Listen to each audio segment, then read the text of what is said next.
జిల్లా ఇంకొల్లులో పొగాకు రైతులు రోడ్డెక్కారు. పంటలకు గిట్టుబాటు ధర కల్పించాలని కోరుతూ ర్యాలీని నిర్వహించారు. రైతుల గోడుని ప్రభుత్వం పట్టించుకోవడం లేదని ఆక్రోశంతో పొగాకును తగలబెట్టి నిరసన తెలియజేశారు.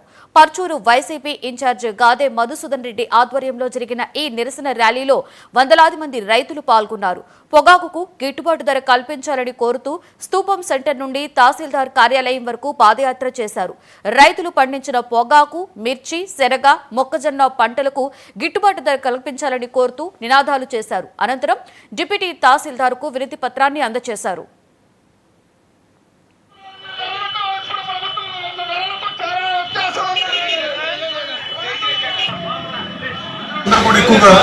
పొగాకు, మిర్చి, శనగ, మొక్కజొన్న ఈ పంటలు పండిస్తూ ఉంటారు. ఇక్కడ ముఖ్యంగా ఇప్పుడు మనం ఇక్కడ సమావేశం అవడానికి కారణం ఏంటంటే గత 5 సంవత్సరాల్లో ఏదైతే మా జగన్మోహన్ రెడ్డి గారు ముఖ్యమంత్రిగా ఉన్న కాలంలో రేట్లు ఎలా ఉన్నాయి, ఈరోజు రేట్లు ఎలా ఉన్నాయి అని ఒక్కసారి పరిశీలించుకుంటే మనకు అర్థమవుతూ ఉంటుంది. ఎందుకు ఈ డిఫరెన్స్ వస్తుంది, ఏంటి, ఎందుకు కారణం.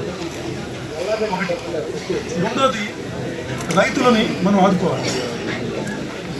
మంచి గిట్టుబాటు ధర పోయిన సంవత్సరం ఆల్మోస్ట్ ఇప్పుడున్న లెక్కల ప్రకారం దాదాపు 50,000 ఎకరాల్లో పొగాకు వేశారు.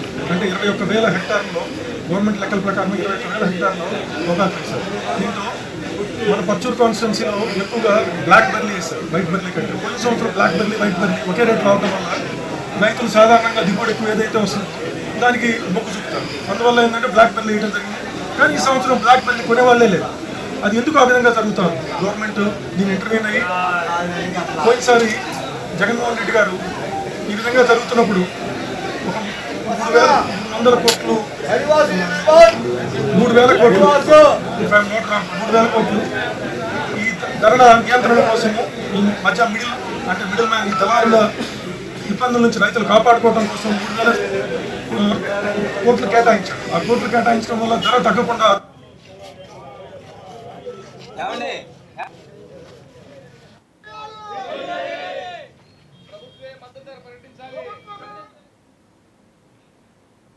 That's all.